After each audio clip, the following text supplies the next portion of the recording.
Welcome to the Money Watch Show. It's Sunday, April 6th, and we are here trying to help you make better, maybe just more considered financial decisions. The we is me. I'm Jill Schlesinger, CBS News business analyst and certified financial planner. And the other part of this duo, this dynamic duo, is Mark Talercio, who's my executive producer, and he is also a certified financial planner. Hello, Mark. Hello, Jill. Already we are into April. I can't even believe it. I'm just so, we always tape things in advance and we always work in advance. And I'm always looking ahead at the calendar and I'm always shocked at how time goes by. Do you think that when I finally retire, which can't happen soon enough from my real job, not from this job, do you think I'll stop being so weird about time? Like, it just feels like time slips by. Yeah, well, not if we're doing this because we still record in advance. Today I can officially say that Memorial Day is next month, right? That's shocking. Yeah. It is absolutely shocking. Someone from my, by the way, someone from my alma mater who's in an older class than I asked if I would be willing to come up to graduation Memorial Day weekend to do a symposium on all the things you need to do before you die. And I was like, you know what? Love to be there. Not at all. Not going to do that. But if you have some sort of cool speaking engagement that you think I should consider, get in touch with me. I always get scared walking back on that campus like they're going to get me for something. Like, you didn't return something. Yeah, you have a piece of equipment from the athletic center and you owe that to us. You never know what can happen when you walk back on that campus. Mark, do they solicit you for donations for the alumni association? Oh, yeah. But yeah, I'm not very good in that department. I got to be honest. Really the only reason I should keep giving would be to maybe pave the way for Theo, but he's going to be so smart. He won't need me. Yeah, he just got his last week or 2 weeks ago? He just got his second report card of the year. And I know he's only in kindergarten, but genius. It's more difficult than typical schools because they're doing it in 2 languages. Right. He's doing well.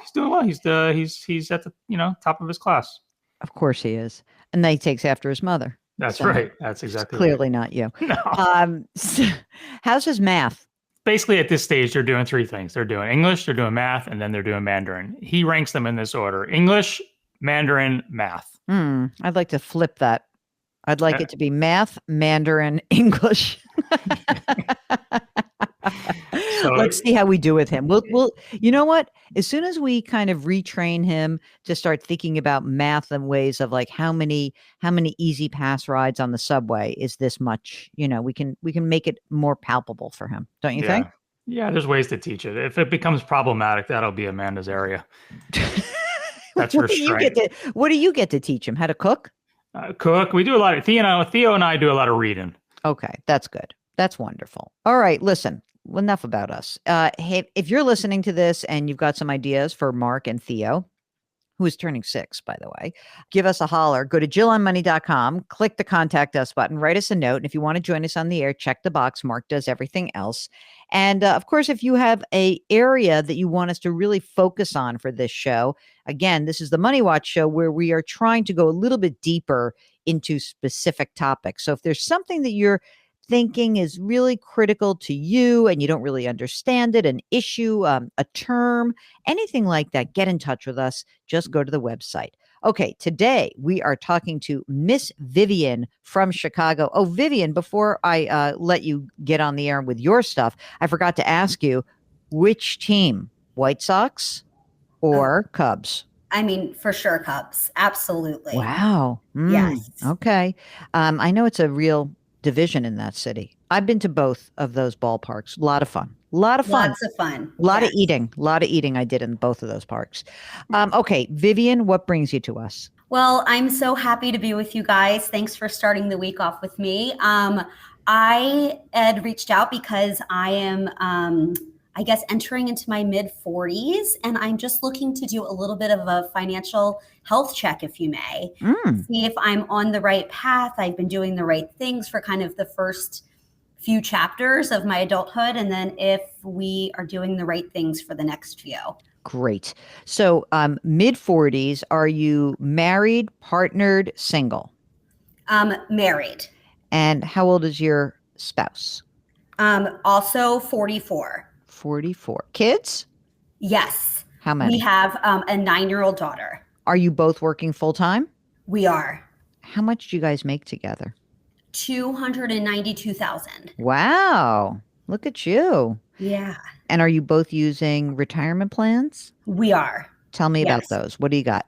So for the purpose of this, I kind of put our things together. Is that okay? Yeah, perfect. So Okay. let's do retirement plans, traditional retirement plans. Traditional, I would say 520,000, Great.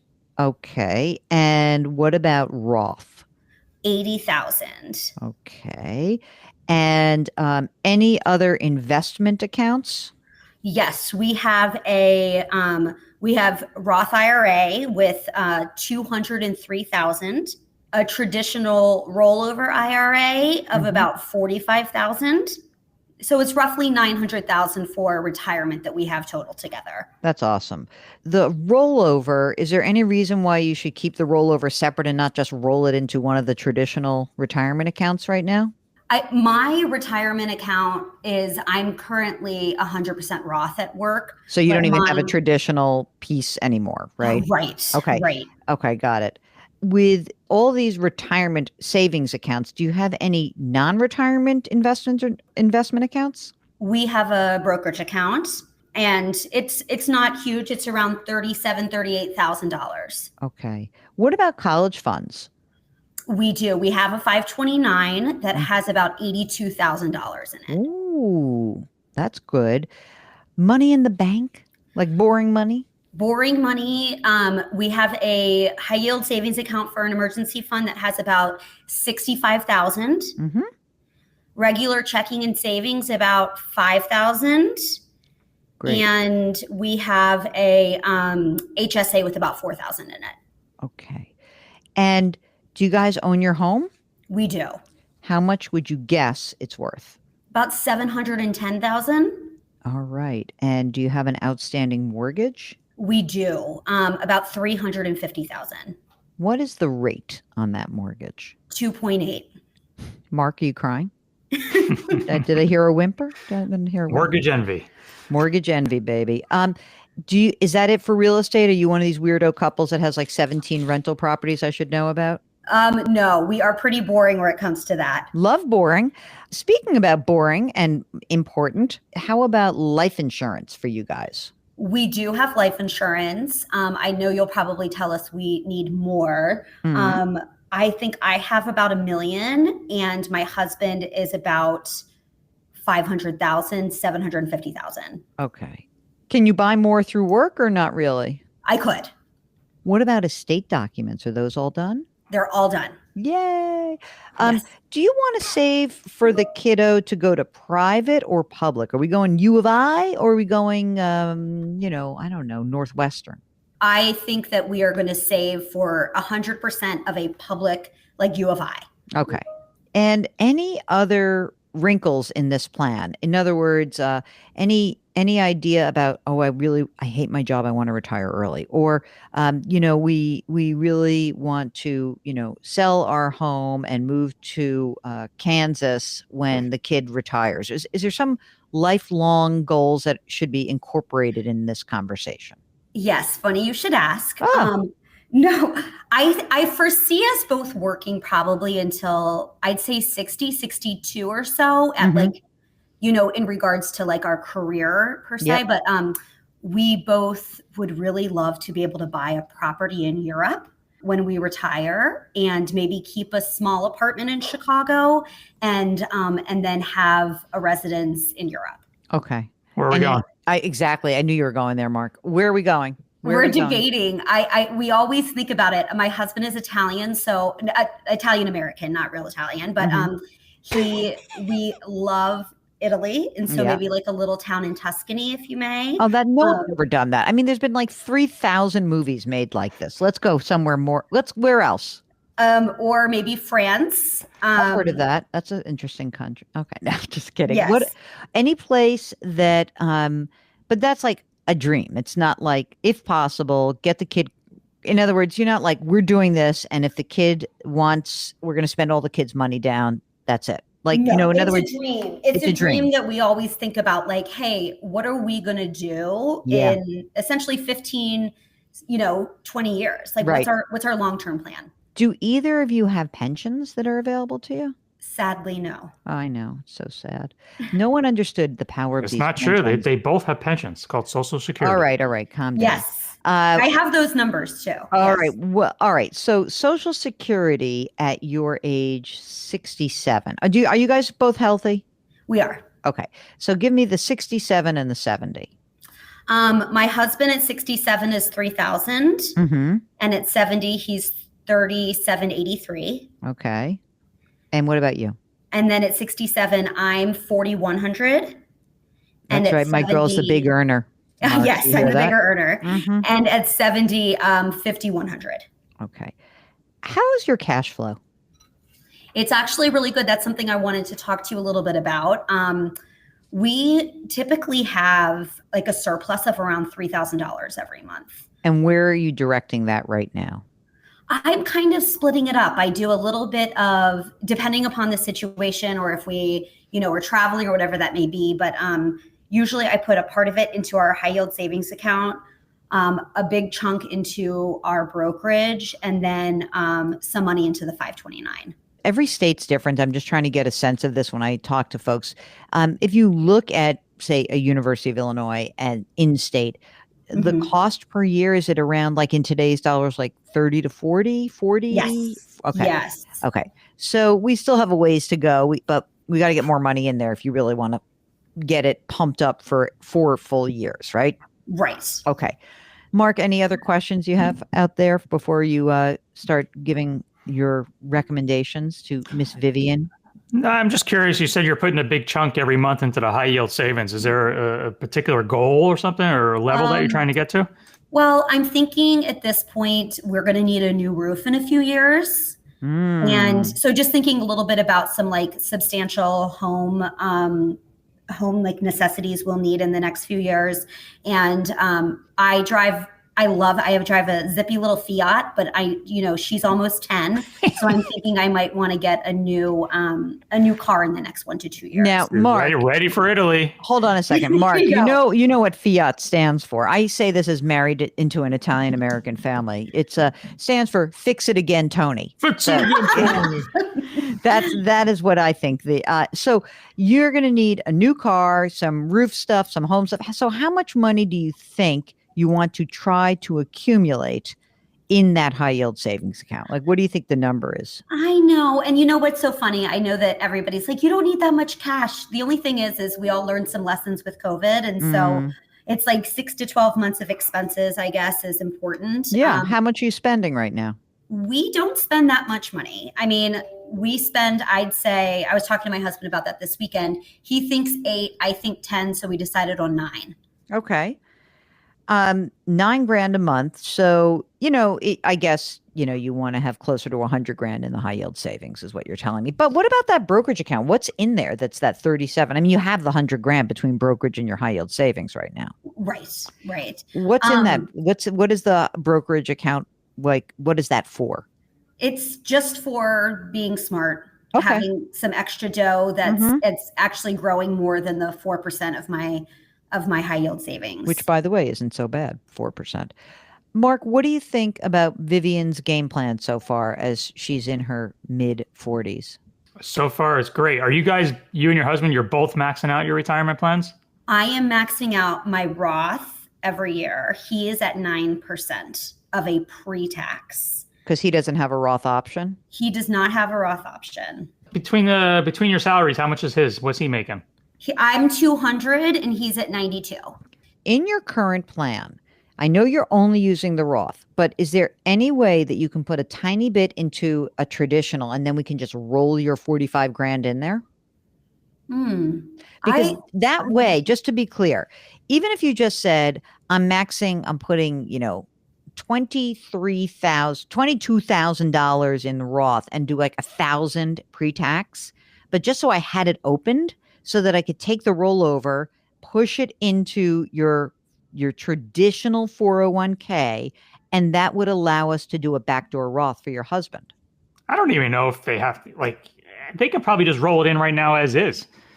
But I don't think they actually have to have money like going into the pre-tax. I think you might have to have a repository for it. Where would it go? I mean, I would imagine that they can do that, but I would just check with the company and ask them what the steps are. Okay. Because wouldn't that be ideal, Mark, for him to be able to do a backdoor? So, Mark, can you please explain a backdoor Roth to the great audience of Money Watch so we don't take it for granted that people know what that is? I mean, again, it only really works if you don't have any existing funds in traditional IRA accounts. So assuming you have no money in traditional IRA accounts, again, no money, you would just simply make your non-deductible contribution into your traditional IRA. It goes in for this year. It's $7,000 for you guys since you're under the age of 50. It takes a day or two to settle. It goes into the settlement account, and then you would just immediately convert it over to your Roth IRA. It's called a backdoor Roth. It's legal. There's nothing fishy about it. So take advantage of it. So that might be a great way for you to sock away a little bit extra money. And then I think as you are looking at the $3,000 a month, so, obviously it's not every single month, but that part of that surplus would be used for the backdoor Roth. The second thing which you could do is you could put more money in the 529 plan. The high yield savings, I get it. Do that for your ongoing desire to fund that future amazing, wonderful dream. And the backdoor Roth for your husband. I think these are all really good things to do. You're in very good shape. You really are. And, that brokerage account will be the seed fund for your future dream. I mean, it's sort of twofold because you have a house, right? Mm-hmm. And I mean, you've bought it right. You have a cheap mortgage. In 10 or 12 years, you'll have even more equity. If you're going to plan to sell it and you just want to have like a little, you see where the kid is, and, you could potentially sell that, have an apartment. But I also want to be wide-eyed in the idea that maybe buying something in Europe is not necessary. Renting could be a really great thing to do as well. So I think that as long as you're open to that, you don't spend a lot of money. I think at your 40s retirement plan looks really good to us. Mark, do they need more life insurance or not? I mean, maybe him. I think she's okay. She has $1 million. He's probably a little low. If he can just add a little bit, get them both to $1 million, maybe. I mean, obviously, every year that that goes by, the less you need life insurance, right? Because your money is growing, your child is 1 year older, so all of these things argue for don't go crazy with it. But if you could add a $250,000 to your husband's coverage, that would be great. Okay.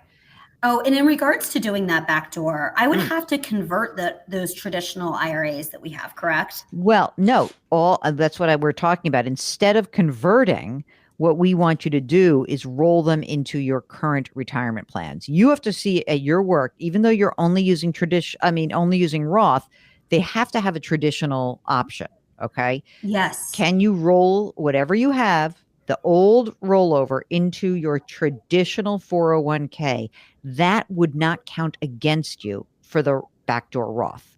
Okay. So we want to make sure it's not you kind of like if you take whatever is rollover money that hasn't been taxed and you push it into a retirement account, now you got your sort of all clear sign to do your backdoor Roth.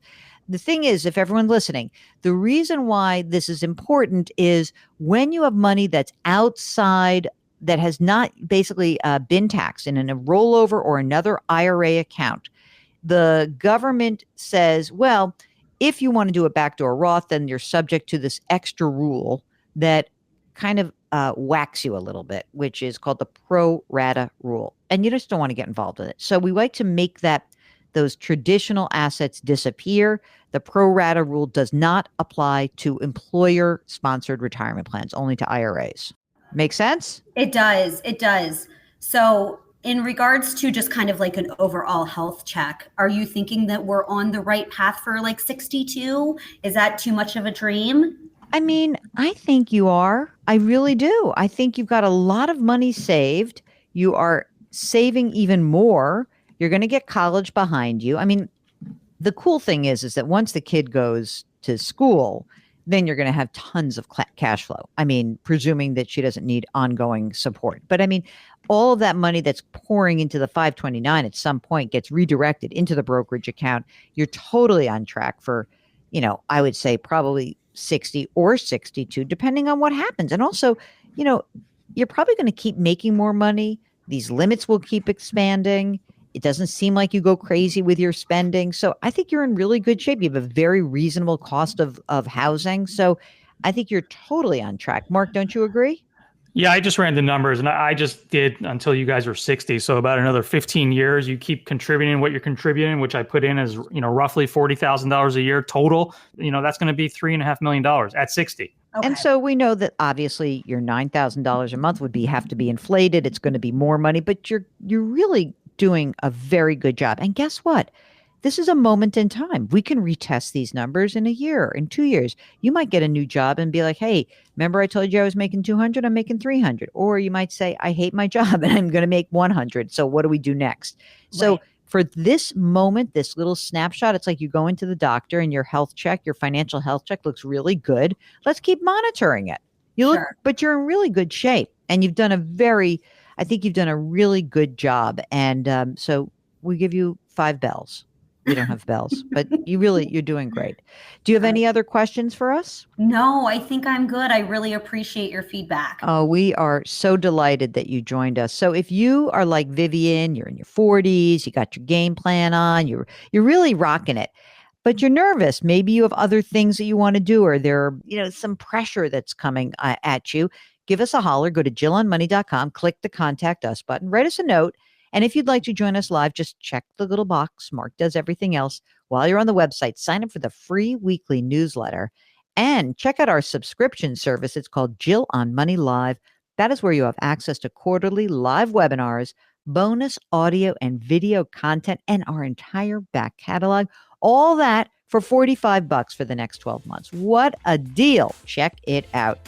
Okay, you can subscribe to us on the Odyssey app or wherever you get your podcasts. Thank you so much for listening to us. This show is produced and I would say authored by Mark Talercio. You're really the engine, Mark. You're the guy. You're the one.